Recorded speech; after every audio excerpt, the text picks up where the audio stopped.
Good afternoon. Welcome to the 12th meeting of this year. If you all would stand and take a few minutes to meet your fellow Rotarians and guests.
Okay, if everybody would return to their seats and remain standing.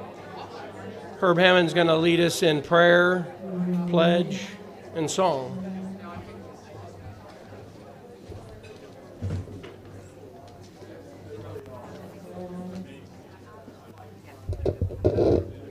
Okay, are there any concerns? Any concerns? All right. Yes, up here. My son was a passenger in a car last night with some of his friends, and they had a pretty severe accident. My son is okay, but there was one of his friends in the car that did have to go to the hospital. So I'm not sure what her condition is as of this morning. But we will keep them in mind. Anyone else? All right. Yes. Yeah, I will get to that. All right, well, please join me in prayer. Wise and loving Father, we thank you for your many and abundant blessings and for the opportunity to live and work in these United States. We pray for those in the path of Hurricane Ian. Give them hope and strength and perseverance. Assist them in their physical, emotional, and spiritual needs as they rebuild their homes and their businesses. We pray for the people of Ukraine, for the soldiers, the families, and the children living through the horrors of war. Give strength to those fighting for freedom in Ukraine. Grant wisdom and determination to those around the world who support the cause of freedom and seek to bring about peace. Empower those in Russia who oppose the war and the atrocities their country has committed to stop it. Help each of us to stand up against violence and hatred, to work to change the hearts of those who hate others because they look different, act different, because of the color of their skin, because they speak a different language, profess a different religion, belong to a different ethnic group or political party, or seek to better their lives by leaving their country and coming to ours. We ask this in your name. Amen. Amen. Please join me in the Pledge of Allegiance. I pledge allegiance to the flag of the United States of America and to the republic for which it stands, one nation under God, indivisible, with liberty and justice for all. Please join me in singing the Star Spangled Banner.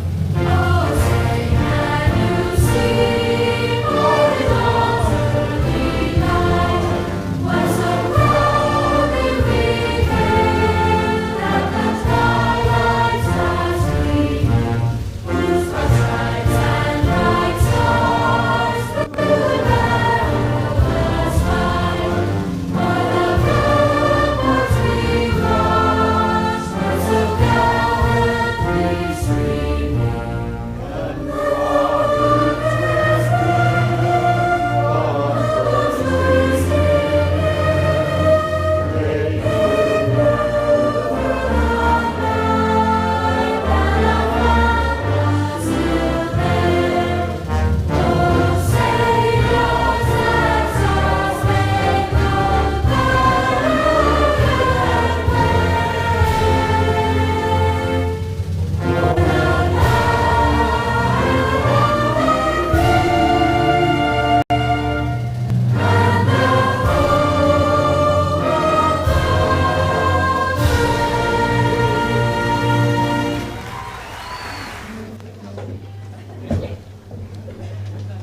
Tom, would you handle happy about? All right, it's time to share things that we are happy about this week. I am ecstatic and happy that my parents and sisters survived the hurricane with very little damage to my sister's house, and I made it back from Sarasota safely on Monday. That's all you got? That's all I got. Oh, okay. We're all alive and still have a house. How about Happy? Is she here today? No, anybody else got any happy news to share? What's the problem? Sean. Sean happy today about something. How much you got back there, Sean? You need to make up for light. I'm happy that this will be my 10th anniversary of being a member of the Rotary Club of Park.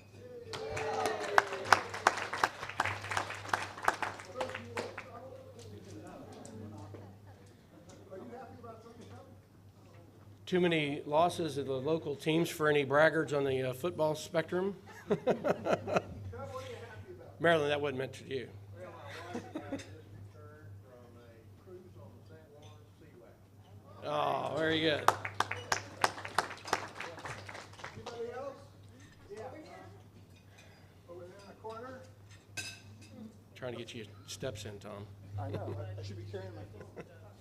Stella and I have been sponsoring 4 children in the Philippines. Whoa, that's great. And we've been educating them. We had one boy graduate from university last 2 years ago, and the 3 little girls nice. I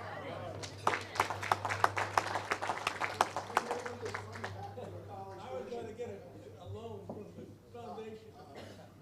Anyone else? So are you, That'll work, right? what are you happy about, Mr. Sleeper? That he can hear. I think this is significant.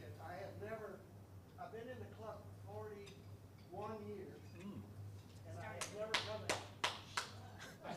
to a meeting and sat with no men. There you go. Was this their choice or your Any other joys? We haven't. All right. It's that time for introduction of guests. So if there are any guests, please rise and be introduced. Do you know her? Stand up, Mike.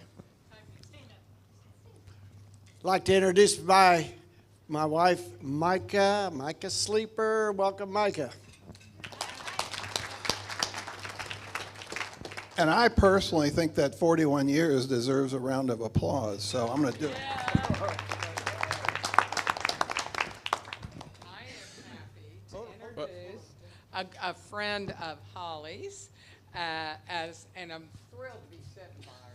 I'm going to tell you, she has a really cool business called Sacred Site Explorer. So anytime you need to know anything about the world, she does.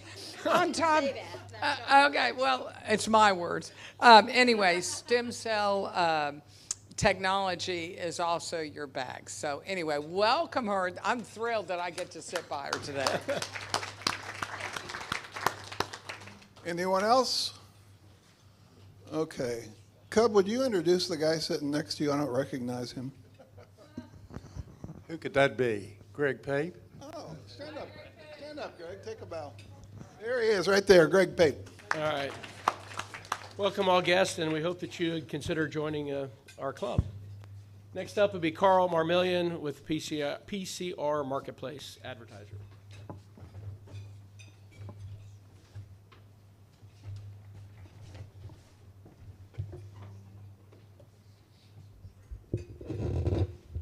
Okay, great. So today's hub advertiser is Tanya Boughton with Brent Cooper State Farm. This is Tanya's 8th year in the Rotary Club and her 7th year as a co-chair for the University Park tree lighting. She also continues to work on grocery access in the underserved areas and is fighting big tobacco at the federal level, actually, with legislation and the flavored vaping ban. Tanya helps with marketing for Brent Cooper State Farm, one of the few agencies actually decreasing their rates. Brent has been an agent here in Dallas since 1987, and his wife, Liz Cooper, is one of Tanya's best friends.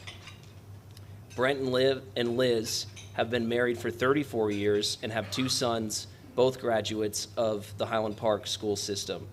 Brent is a graduate from Florida State University Business School. His agency has qualified for numerous awards over the years, including the State Farm Champions Circle, the State Farm President's Club, and the $1 Million Roundtable. The Coopers support numerous public and private Dallas and Highland Park schools, as well as the Park Cities and North Dallas YMCA, and our own Park Cities Rotary Club. In the office, the team enjoys assisting resident relocations to the Dallas, Texas area, focusing on auto, homeowners, renters, life, and business insurance throughout Dallas and the surrounding Texas areas. With competitive pricing and unparalleled service, please feel free to call or stop by the office in Preston Center, just down from Sevy's, for a free car or home insurance quote at any time. When ensuring what is most important to you, it's even more important that you know your agent. That agent is Brent Cooper State Farm. Thank you.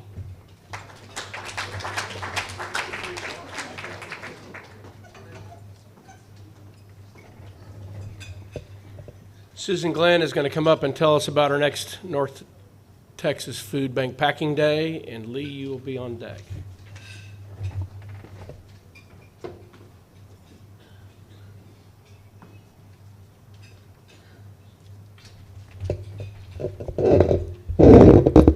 I always have to bring this way down. Thank you, President Jeff. So I'm so excited. Our North Texas Volunteer Packing Day is October 15th. It's a Saturday morning from 9 to 11:30. We have 40 volunteer openings, and we filled 20. So thank you for all of you who have signed up already. I will let you also know that we've extended our sign-up date to October 10th, Monday, because we've had some issues with the link. When you do sign up, it's a two-step process. You click on the link, Park Cities Rotary, and it'll take you to their website. And then after you sign in or set up an account as a volunteer, then you've got to go back and click on the link again to sign up for our team. For those of you who are new to Rotary and are not familiar with our relationship and our partnership with the North Texas Food Bank, I want you to know that the Rotary Club of Park Cities is a community partner. North Texas Food Bank's an incredible organization. Last year alone, just to give you an idea of what they do and the impact that they have, they served over 275 million meals. Yeah, and they have all kinds of programs. They have a mobile food pantry, which our club actually provided or raised the funds to pay for the very first mobile food pantry. So clap, everybody. That's for you. And they just do great things. They serve 13 communities. They have a Kids for Backpack program. These are kids who are food insecure, and there's over 300,000 of them in our district. There's 13 counties they provide for. These kids are provided a backpack on Friday morning or Friday afternoon before they leave school, so that they have some food for the weekend. Many of these kids go home and they don't even have a meal for the weekend. So these are non-perishable items that they get to take home and eat during the weekend. One program that you may not be aware of, that I wasn't aware of, is that they have a program for seniors who are food insecure, and there are many of them. These seniors have to be over 60. North Texas Food Bank actually partnered with the Texas Department of Agriculture, and they provide 35 pounds of produce to these seniors every month. They can pick them up at different hub centers. Recently, they partnered with DoorDash. How about that? And so if you're within 10 miles of a hub center, they'll deliver it. So y'all come out and serve with us. It takes a community for this to happen, so please sign up. Look forward to seeing you there. It's a lot of fun. Oh, one other quick thing. Jeff saying, get off the stage. North Texas Food Bank it's Hispanic Heritage Month, as you know, and they have a Latino affinity group. And the Saturday that we're serving, they're going to kick off their events. So we're going to have music. We're going to have food. It's going to be lots of fun. So join us.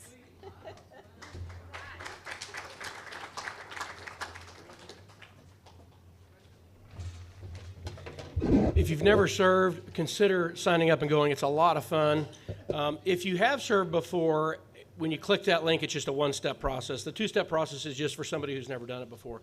Next up, past President Lee Wagner is going to tell us about last weekend's Cowboys VIP tour. So last Sunday, a group of us gathered at AT&T Stadium. Holly Hollenbeck organized this gathering, and it really was a lot of fun. That stadium opened in 2009. I've lived in Dallas all my life. I'd never taken the tour. It was definitely worth it. It was a lot of fun. A bunch of us went. Holly, in addition to Holly, there was Happy Franklin was there, Kathleen Claveter, Sarita Smithy, Jen Hammond. District Governor Howard Templin was there also, and John Johnstone from the district, among others that were there. So it was actually a group of about 50 of us that were there. Now, I've got some pictures that were late in coming. Thank you for bringing these, and my apologies for being a little quick on the draw on that. If you were there, I think I've already handed all these out. If there was a guest that came or you had kids that came, there's a separate one for non-Rotarians. Jan's in the picture with the Rotarians. I think that was okay. But, hey, she's not Rotary, but she might as well be. Anyway, that said, if you need one of these pictures, see me afterwards. Otherwise, Holly gets them all back. Thanks so much.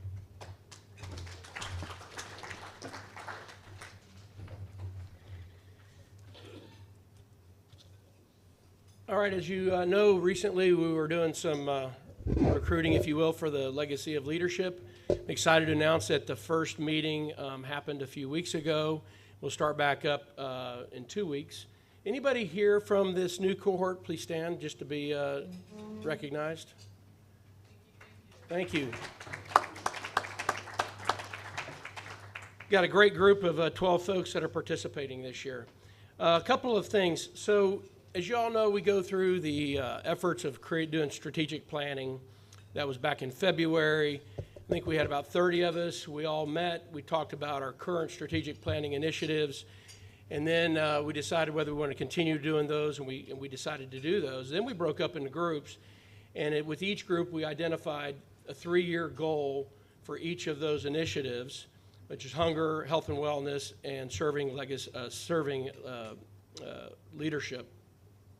And then within each of those, they also created 1-year action plans. So I'm really excited because a couple of those action plans are coming in. So we haven't been doing a whole lot of service because of summer months, but football's here and those are behind us. Food Packing Day is in a couple of weeks.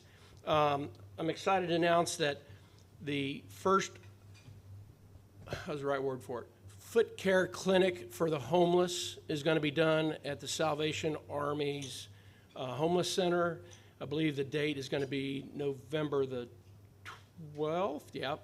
And then we've had a lot of success with Dentistry with the Heart, partnering with Agape Medical Clinic under Dr. Michael Rainwater's leadership. And one of the initiatives was to do a second event. So we always usually try to do that around Valentine's, which is where we got the heart part. And now we're going to do one in November. So that'll be a second time. So I'm really excited that we're starting to see some of the results of all the effort of all the folks who participated in the strategic planning come to fruition. So that's really exciting. So it's that time to do a drawing for this week's raffle. For those of you who have not been here, we're doing a raffle this year where we're raising money for our local foundation. I'm going to ask our speaker, Rebecca, to draw. Tom, would you take this? Pick mine. So if your number gets drawn, then you will come up and you will draw a card from this remaining deck of cards. If you draw the ace of spades, you'll win half of the pot. The other half will go to our foundation. We're over $800. We are over $800 now. If you pick any other card, that'll be your souvenir, and you get to take that home with you. So each week, there's those cards. No one has won yet, so each week those cards are taken out of the deck, and so your chances of winning are greater each week. So if you didn't participate this week, consider doing it next week when the pot will probably be larger. This week's winning ticket is, last 4 numbers are 4098. Mark KASHAR, our treasurer.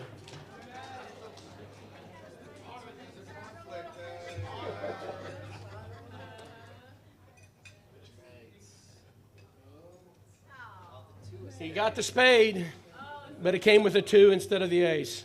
Thanks, everybody, for participating. Next up, Patsy Watson is our chair of the day, and she's going to introduce this week's speaker.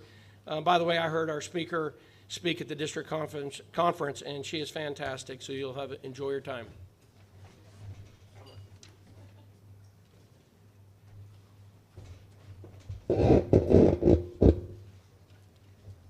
Yes, I feel very privileged to introduce our speaker today, Rebecca Jowers, and the topics she's going to be talking on. And you all should be impressed with me. I'm going to be reading it from my phone. Now, I don't know how many of you can do that, but for me to still be able to do that, that's impressive for me. Rebecca is the founder and executive director of the Poiema Foundation, a nonprofit that fights human trafficking. She is the visionary of the organization's approach to human trafficking that focuses on educating the public, engaging communities to identify at-risk and missing youth, and empowering survivors through a long-term residential program. Rebecca holds a master's degree from Dallas Theological Seminary and a Bachelor of Science in Education from the University of Texas at El Paso. She is currently pursuing a doctorate of educational ministries at Dallas Theological Seminary and also serves as their Dean of Women Students and advisor to women. Before establishing the Poiema Foundation, Rebecca taught math and science in both public schools and at the collegiate level. She has been married to her husband, Raymond, for 31 years, and they have 4 grown daughters. So let's welcome Rebecca Jowers.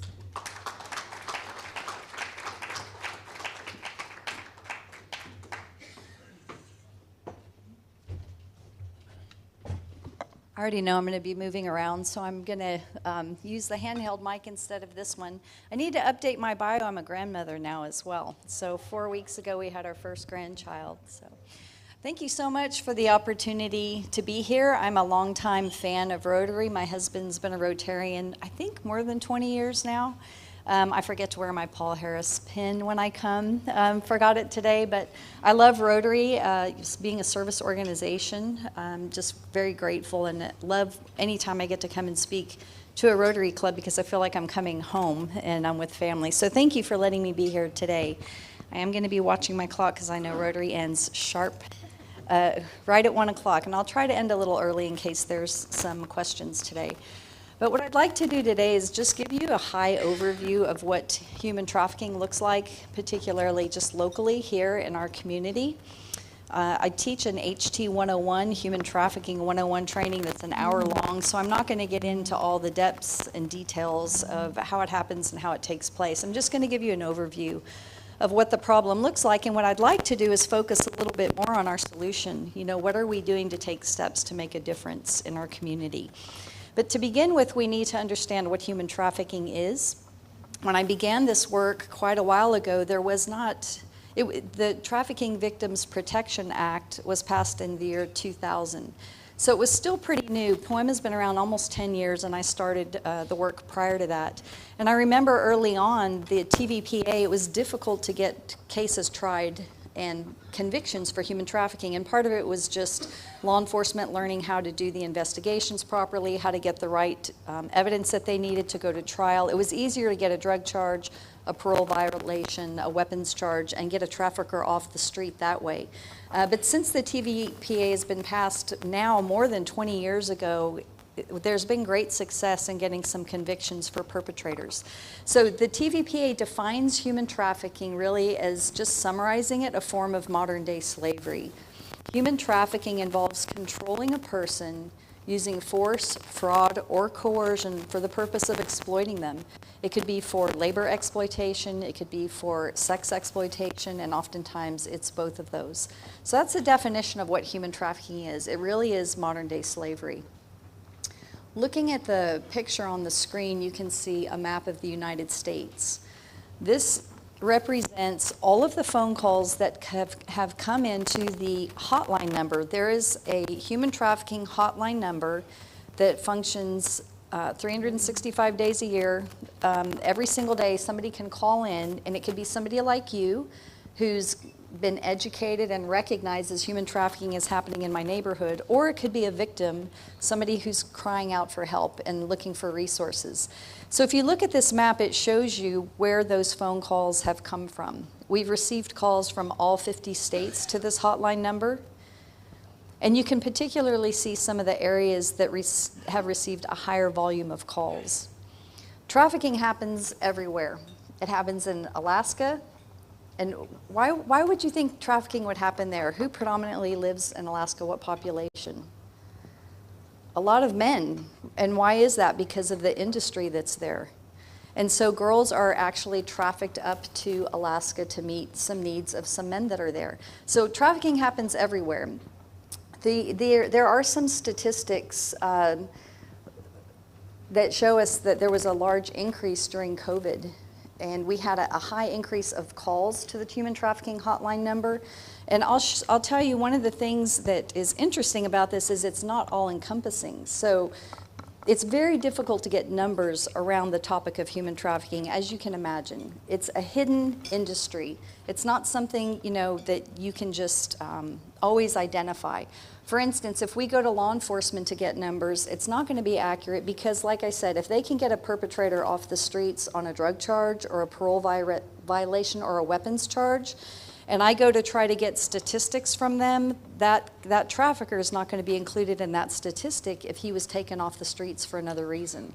And frankly, that's often a better way to do it because then the 16, 14, 12-year-old girl or boy that was trafficked doesn't have to testify.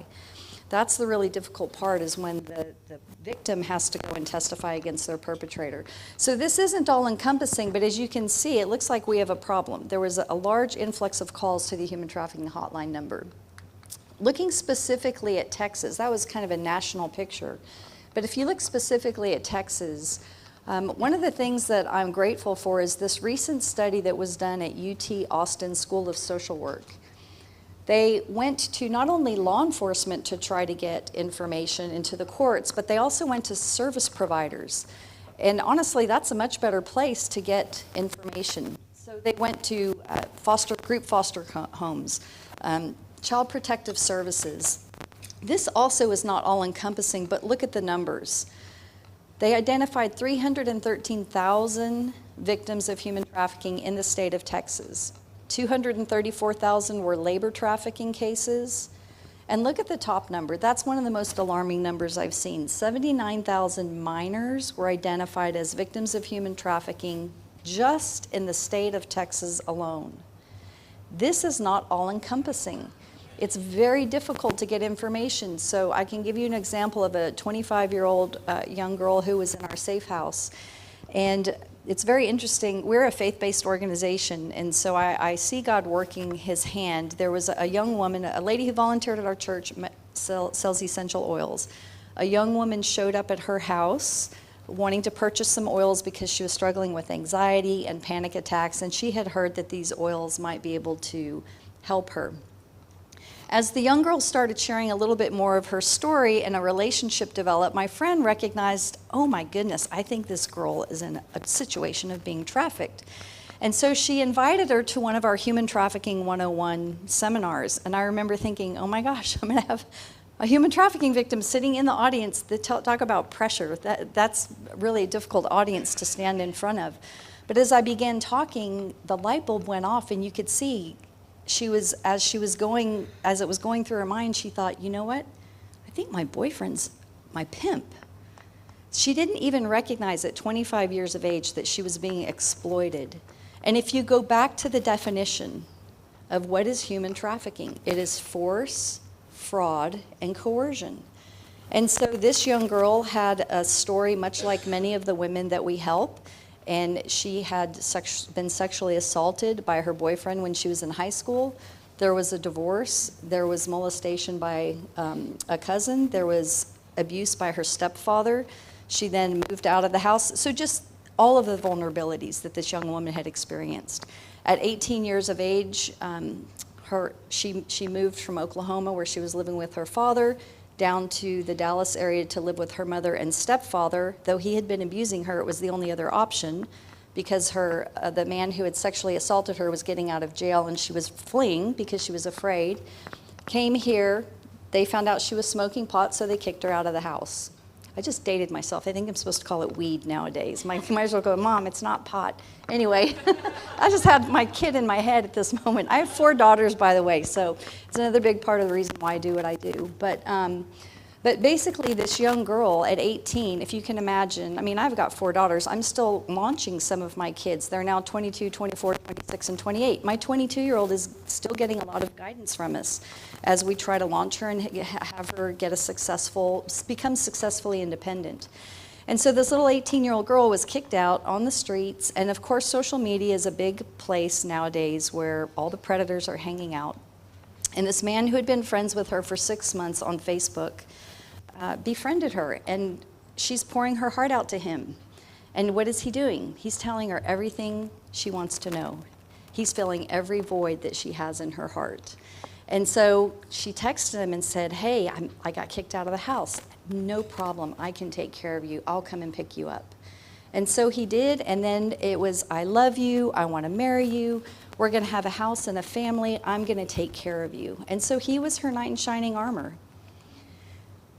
5 years she's in that life.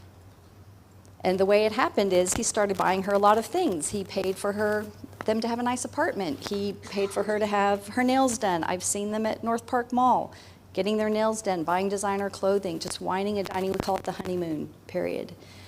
And then eventually he said, hey, you know what, baby, I just can't make rent this month. Can you just do this one thing for me? It's just going to be this one time. Can you help my friend? You know, if you can do this for my friend, we can make rent this month. And because she loves him, what is she going to do? She's going to help him, whatever it takes. 5 years into that life, my friend said that she was on the streets in despair, thinking, he said it wouldn't be that long. He said I would have my own hair salon. He said that we would travel the world, and we did. He took her all over, and she saw a lot of things she would have never seen. But in her mind, this man loved her and was caring for her. And that's part of the definition of force, fraud, and coercion. So she comes to our training at 25, the light bulb goes off, and she's like, oh my gosh, what do I do now? The anger, the betrayal, the pain. So then begins the long healing journey. So just to let you know, these statistics are up here, but it's so complicated to identify victims because they do not self-identify. They don't recognize themselves that they are a victim at the hands of a perpetrator. It often takes years for them to even come to that. You know, the whole Jeffrey Epstein, you know, the Epstein, all of that. People always ask, well, and again, believe me, I get it. Like, why are women coming forward now? They just want money. Well, honestly, sometimes it takes, I'm a survivor of domestic violence and sexual abuse. I did not tell anyone till I was in my 40s. My 40s, because I wasn't in a healthy place. Yeah, sure. So, you know, I am here as the victim advocate. It is often difficult, you know, and believe me, some of those people may be lying and they may be stepping forward to get money. But because I see it through the view of a victim, oftentimes I'm their advocate as much as I can be, and there is some truth. There's going to be some truth in there. So as you can see, we've got a problem with human trafficking in the United States. We have an epidemic problem of human trafficking in the state of Texas. I can tell you right now there's an influx of Ukrainian girls being trafficked in the United States that have been brought over here. Even over in Europe, I know we partner with other organizations that are on the ground there. The refugees that are going to Germany, to Poland, there are men that are there promising them, hey, here's a ticket. I got a job for you, but you got to make the decision now. Just give me your passport, I'll get you the ticket, and I can get you somewhere safe. I've got a job for you. And what are they going to do in a desperate situation?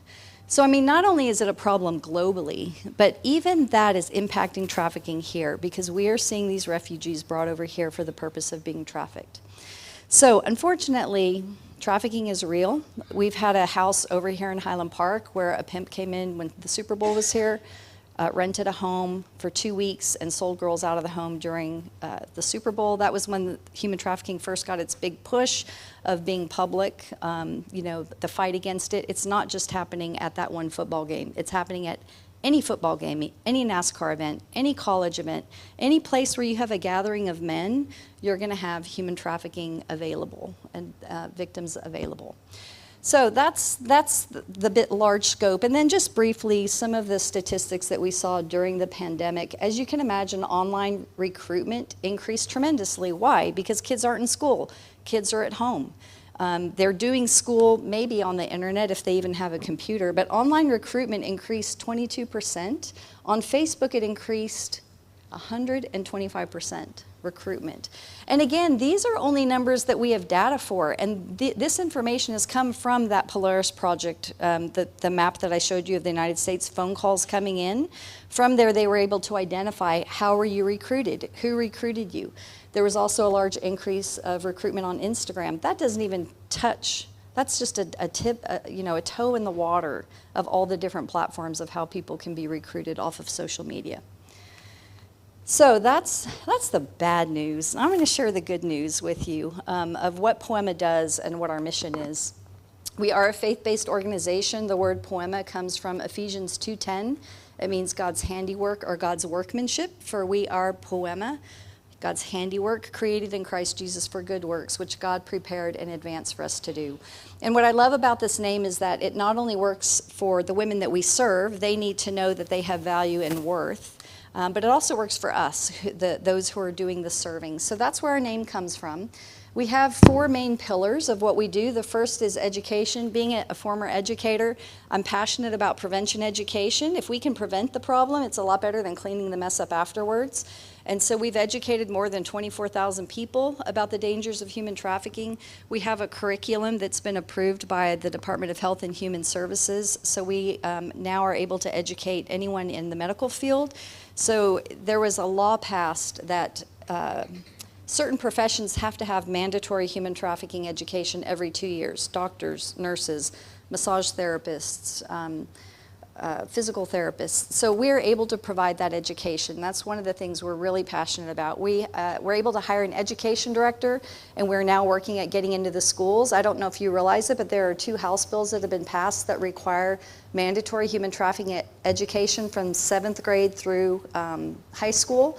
And I got to testify before the Department of Texas, the board, TEA board, when they were reviewing the healthcare standards for the first time in 20 years. And I'm going to tell you, there was a large agenda from the left that was there wanting to get comprehensive sex education in the schools, meaning you can teach a 3-year-old that they can choose their gender and all of these things.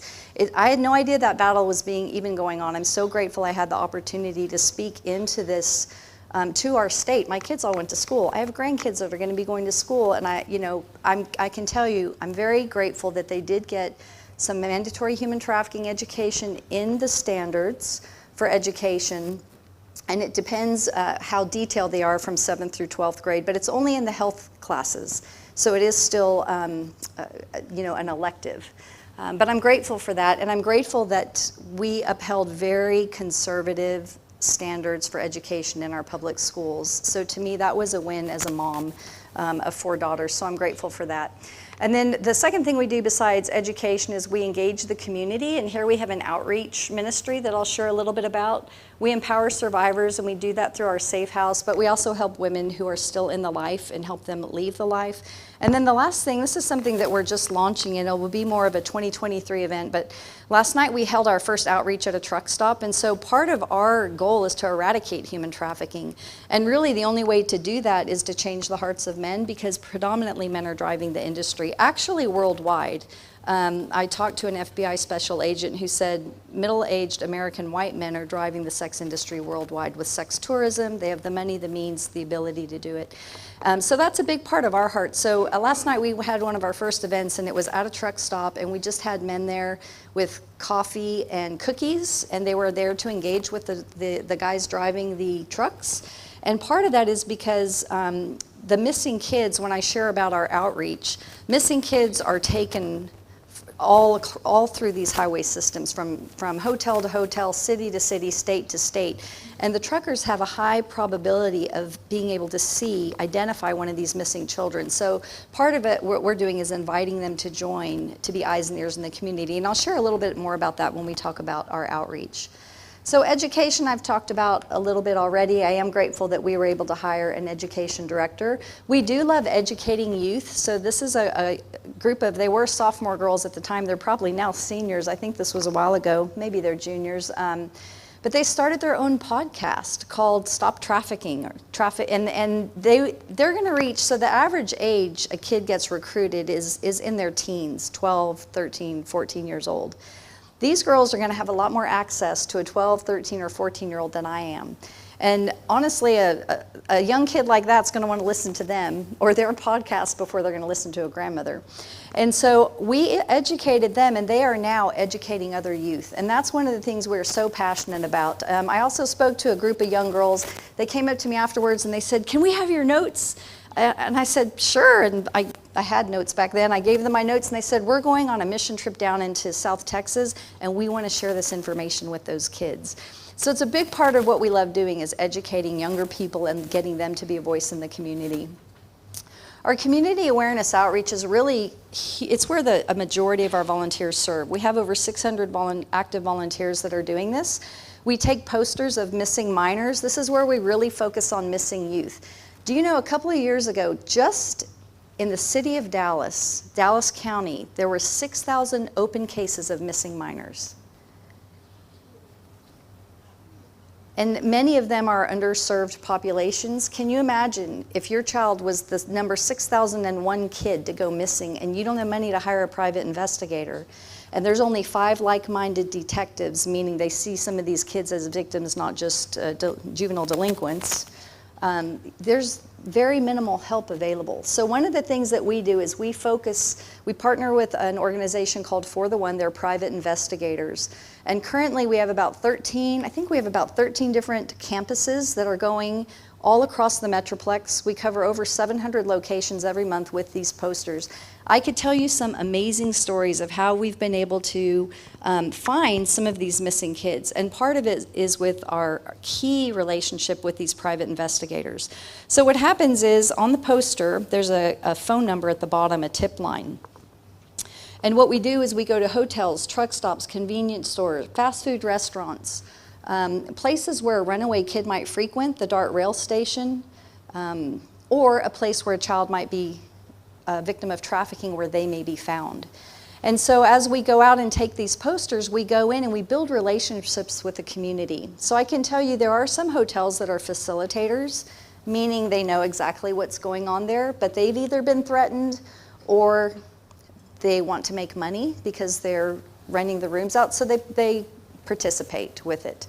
There are other hotels who are adamantly against it and have invited us to come in and train their staff, so I'm really grateful for this. But since we've been doing this, we've helped recover 346 children. 193 we know were victims of either sexual abuse or sexual exploitation or domestic minor sex trafficking. So this is a great way to serve. It's one Saturday a month. Typically each one of our campuses will go out on a different Saturday. And it's just a fun serving opportunity because you go in a car with your friends, you go to these hotels, you just drop a poster off, ask them to be eyes and ears in the community, and kids are being found. And I'm going to share one quick story about just to kind of give you an idea of how this works. So we used to have a retired U.S. Deputy Marshal. She actually just retired from Poiema as well, but she still consults with us. And you know, the marshals are the people that go hunt down the bad guys, and she was incredible at finding these missing kids. So we got a call from the South Fort Worth area to our tip line saying, hey, I've seen this girl, let's call her Destiny. She was on the poster, and we saw her in this area. So we sent a little team out there to poster the area, to go to the hotel. There's a church there that has a soup kitchen. So we went there and we talked to them, and they said, oh yeah, she was here Saturday, she was with this guy, and they went over to that hotel. So then we go over to that hotel, we show the poster to the clerk. He goes, oh yeah, she works out back. Works out back? She didn't even have a room. She was being sold out of a car out back. So from there, the trail kind of went cold, so we went to the convenience store that was right next to the hotel. We go into the convenience store, we ask the clerk, she's like, no, I haven't seen that girl. A homeless woman walks up and she goes, oh, that's Destiny. I know Destiny. She hangs out over here. And so then we went to the other place. So it's incredible. I mean, God knows where these kids are. And really, He is the one that finds them and pursues them. We're just His instruments. So the trail went cold. We were a little bit discouraged and sad and frustrated. The next week, we get a phone call to our tip line from our outreach campus that's all the way up in the Denison-Sherman area. She's now being trafficked up there in the Denison-Sherman area. So we go up there, we go to the hotels, we get some tips. She's with a different man now. Case goes cold. I go home the next week, I get a Facebook message to Poiema, and the person says, the girl you're looking for is at this nail salon, here's the address, she's there right now. And so I was able to call the detective on the case, they were able to go and they picked her up. That is incredible, and that's just because a volunteer took the time on a Saturday for a couple of hours to go turn in a poster and say, will you be eyes and ears looking for vulnerable kids in our community? Now the sad thing is, when that girl went back home, there's a reason kids run. So her mother has a boyfriend who's in a very violent gang. This young girl had been raped. Her mother had probably been raped, and so home wasn't safe. So 2 weeks later, guess who was back on our poster? The same young girl. But that's why we continue to do this, because we know at some point it might be the last time that we have to go find her. She might be willing to come to our home and receive services.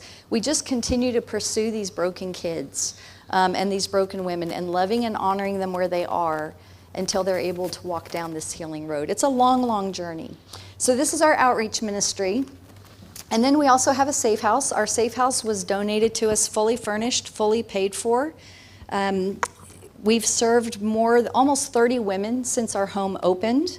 And we provide all types of services for them. We do equine therapy, art therapy, one-on-one therapy, group therapy. We have volunteers come in on Monday nights. They teach, like right now, 2 of our girls are in college. One of them needs a chemistry tutor. One of them needs a math tutor. There's all types of ways that people can be involved and serve if they wanted to serve directly with survivors. I would like to wrap up by letting you hear a poem that one of the women in our safe house wrote, and then I'll just have a few closing comments after that. Oh, well, before I get to the poem, I forgot I put this slide in here. So we have a very small home, and just was in 2000, I guess. It was in the midst of COVID. We decided, we really felt like the Lord was leading us to expand our home, because we had 2 very small bedrooms. And so in 2 weeks, our expansion project to add 4 bedrooms and 4 bathrooms and a living area on our home was funded. I mean, I just shared the vision, and 2 weeks later, it was fully funded. And so I'm happy to say that the beginning of October, we're going to be opening this new wing on the house, and it'll provide a higher level of care. Because if you can imagine, you don't know who to trust, to go sleep in a bedroom with a roommate and close your eyes at night, when that's mostly when your abuse has taken place, how difficult that is. So I'm really thrilled that we're going to be able to provide a higher level of care, and we're really excited to get to serve the women in an even better way. Okay, so now I'm going to let you hear the poem from one of our former residents.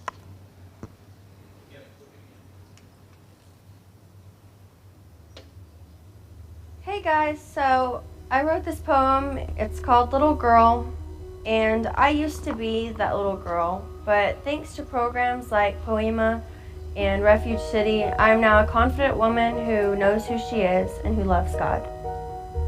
Hey little girl, why do you cut? And why do you flinch every time you are touched? Who treated you wrong? Who put you down? Why was your smile replaced with a frown? Why is the pain more than you can bear? Who abused you and made your heart tear? Why do you accept love in all the wrong ways? Who did this to you and taught you it's okay? Why do you cry in your bed all alone? How come you have never felt at home? Why do you walk with your head hanging low? Has nobody showed you that they love you so? Hey little girl, you know you don't have to hurt. There's a man who loves you and has gone through much worse. He lives up above and has watched you from birth. He will show you what you are really worth. His name is Jesus, and he died for our sins. You may think that you know him, but meet him again. He's part of the Godhead 3 in 1, the Father, God, the Spirit, and Son. He's not a God of anger. That's not who he is. He is a good daddy, and he loves all his kids. Child, open your eyes and believe in your heart. He's waiting for you, and you're never too far. So get up from the dirt and put on your crown. You're a child of the King, so quit looking down. You're worth more than diamonds and silver and pearl, and to him you'll always be daddy's little girl.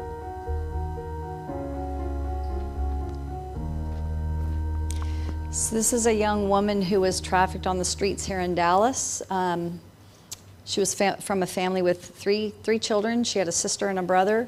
Her dad ended up getting involved in drugs and going to jail. Single mom trying to support the family, and they faced eviction after eviction. And so the mom and the older sister went to the streets to try to raise money to pay rent. And then when she became 12, 13, it was her turn, and she was expected to help join in that. And so what I love about her story, you know, we are an organization that, in this industry, there are often people who are angry at men or mad at men, particularly survivors, because they've been their perpetrator. But we are an organization that loves men And men are warriors, and we want to raise men up to be part of the solution to the problem. And what I love about her story is that she was standing on a street corner in Dallas working, and there was a gentleman that drove by every day on his way home from work and would see her. And he saw her, and he pulled over. And you know what she was thinking? But he wrote his phone number on a piece of paper, and he said, I know what you're doing is really difficult, and if you ever want help or need out, you can call me.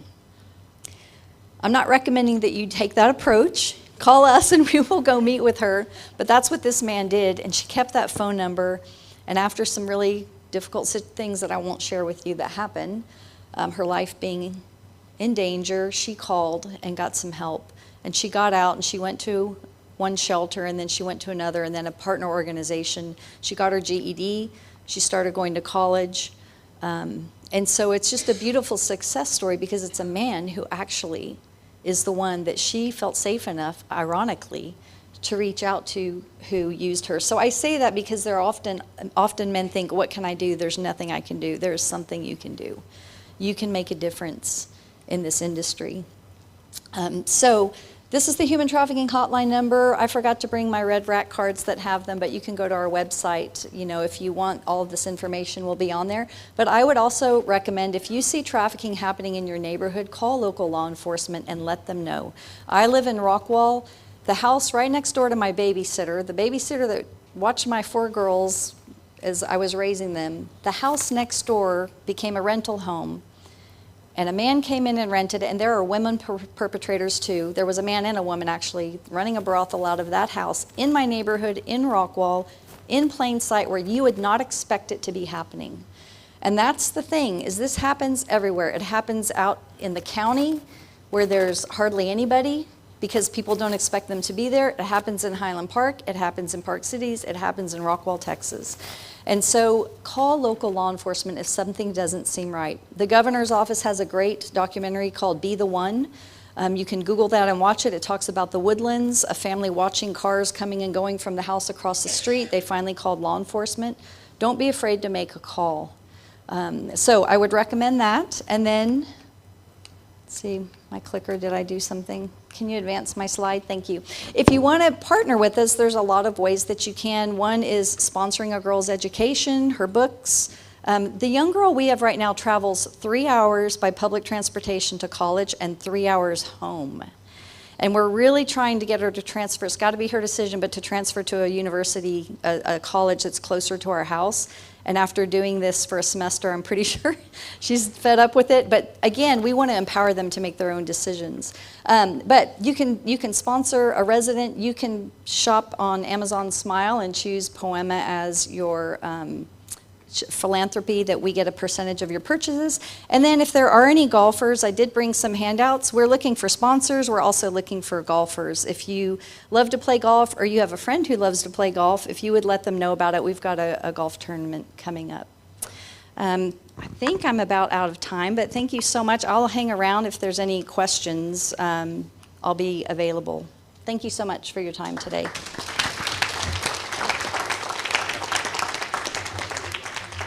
Rebecca, thank you so much for that informative session. There will be a book placed in the McSHAN Elementary Library in your honor for speaking today. All right, thanks for coming. Being an educator, that means a lot to me. Next week, our speaker will be Tracy Gomes, talking about the RCPC youth programs. And Mark KASHAR will come up and do the 4-way test.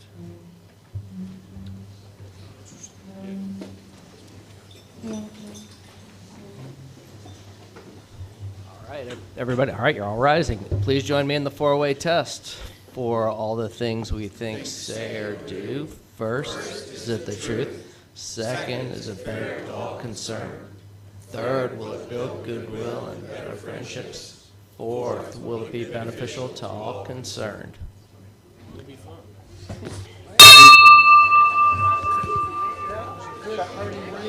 Do you like that?